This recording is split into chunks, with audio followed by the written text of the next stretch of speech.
Finally, after more than half of a decade of waiting, Halo fans across both Xbox and PC have been able to go hands-on with Halo Infinite in this weekend-long technical preview. I was lucky enough to be included in this initial testing flight, and suffice to say I was pretty satisfied with what I saw in this limited preview. 343 Industries focused on a few different areas, but they also gave us a really good look at so many parts of this multiplayer experience. So let's dive in and see what is new, old and different. Halo Infinite in general seems to be striking a great blend between the old and the new. The game's base speed is certainly much faster than classic Halos, to the point that if you go from Halo Infinite back to Halo 3, it will feel like you are walking through treacle. But it also steps away from some of the zeitgeist genre conformity of Halo 5. Gone is Halo 5's jetpack boosting, but you still have things like mantling up onto ledges, the ability to sprint, and a Call of Duty-esque default controller layout. Sprinting makes you feel faster, but it turns out that it's only around about 10% difference to regular walking speed, something that we know thanks to internet sleuths on Reddit. Meanwhile, mantling feels pretty integral to getting around the tight arena maps, and they have all been designed with this in mind, making it really feel satisfying to use this traversal mechanic. One of the much debated changes is that the motion tracker now only shows players that are firing their guns or sprinting, and not those that are simply just walking around minding their own business. It strips back one of the crutches that Halo players have been able to lean on ever since the start of the franchise. But is this actually such a bad thing? Personally, I think it makes the decision to fire your gun or to sprint a part of the tactical game of cat and mouse with the other team, and because sprinting is maybe not that big of a difference, it maybe disincentivizes its use in regular combat. One of the newest tools in your Spartan toolbox is the grapple shot, as 343 Industries really reconsider all of the items and abilities that you'll be able to use through both the campaign and multiplayer. In multiplayer, it is one of the many pickups that will spawn on the maps, granting you a few uses of the hook to augment your movement options.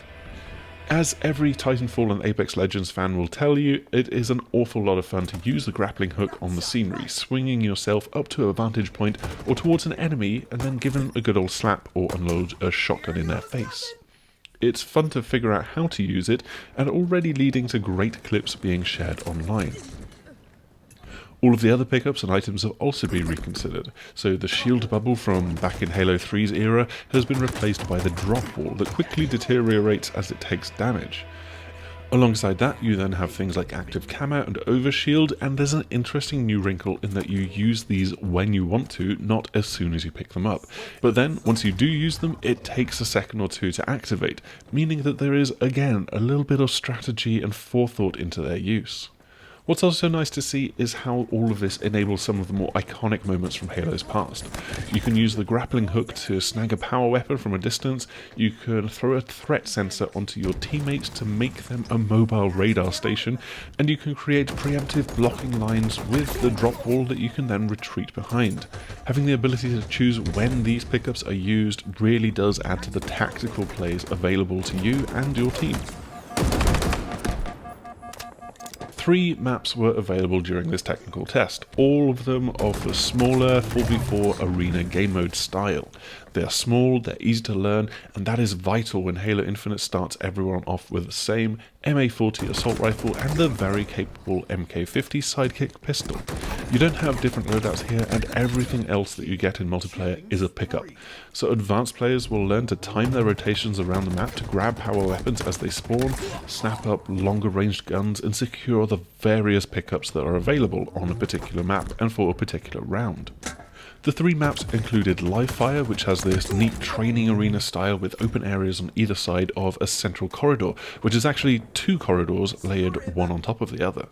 Recharge then brought much more of a sci-fi feel and a more complex multi-tiered layout with some key locations to learn and frequent for the central pickup item and the power weapon, in this case typically the gravity hammer off to one side. Finally, Bazaar brought us back to Halo 2's African setting, a central market courtyard with a spanker that is just sure to be hotly contested. Bazaar was also a map where mantling and sprint jumping will be really key to getting around smoothly.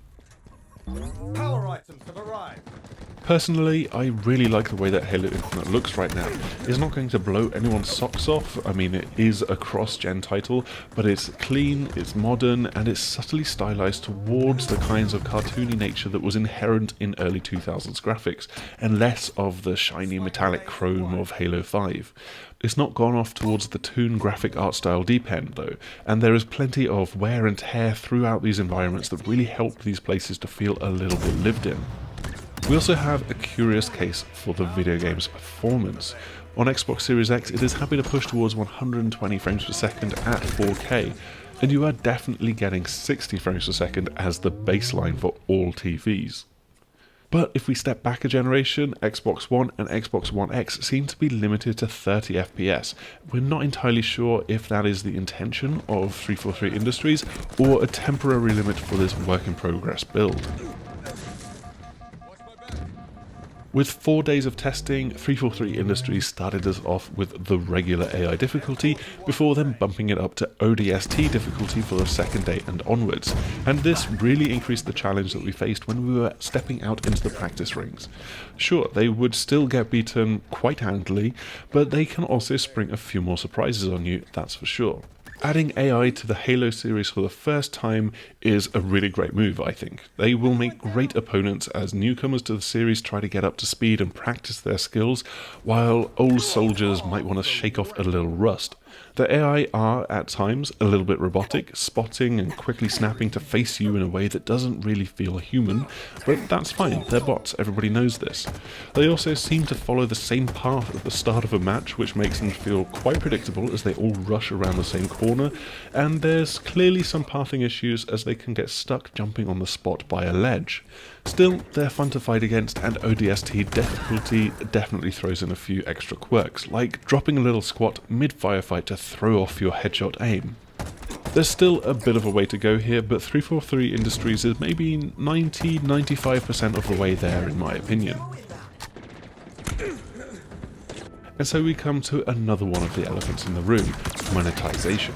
Halo Infinite isn't the first time that Microsoft has tried to cook up a free-to-play game in this universe, but it feels like this is the time that they're determined to make this stick. Of course, that means it comes with the wringing of hands over battle passes and a paid premium game, except that the multiplayer is free to play. We simply have to consider Halo Infinite's multiplayer as a separate product to the single-player campaign that you will have to pay for up front, and that will go a long way to excusing the inclusion of battle passes and a lot of cosmetic skins for people to buy.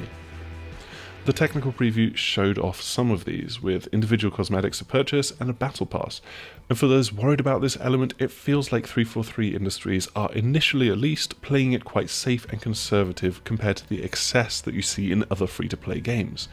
You level up through completing game challenges, and then you can earn individual armor components that are matched to a particular era of Spartan armor. Because of that, it means that there are plenty of bits and pieces for them to throw into the unlock chain, and it means that they will hopefully continue to be able to have Halo Infinite's custom characters look like Halo Spartans. All in all, I think the feedback for the first Halo Infinite technical test is largely positive for 343 Industries. Yes, there's plenty of areas for them to still to work on. The technical preview is from a build that's already 2 months old, and we need to figure out if that 30 frames per second lock on last gen is here to stay. And there's also some things that are sure to be contentious and that they'll maybe scale back, tune and tweak a little bit before we get to release later this year. But in general, I feel like 343 Industries is really successfully straddling the divide between Halo eras and modern and old school gaming. This game feels tight and modern, but it captures, to my mind, a lot of the spirit of Halo at its peak. And that is pretty much everything that people have been asking for the last 5 to 10 years. Thanks for tuning in to check out this video. Make sure to like, subscribe, click the bell icon and all of the usual YouTube things. You can also come and visit us over on thesixthaxis.com for all of our news and other video games coverage. Hopefully we will see you again soon. Goodbye! I've never seen so many bones break at once! Stage Chapter.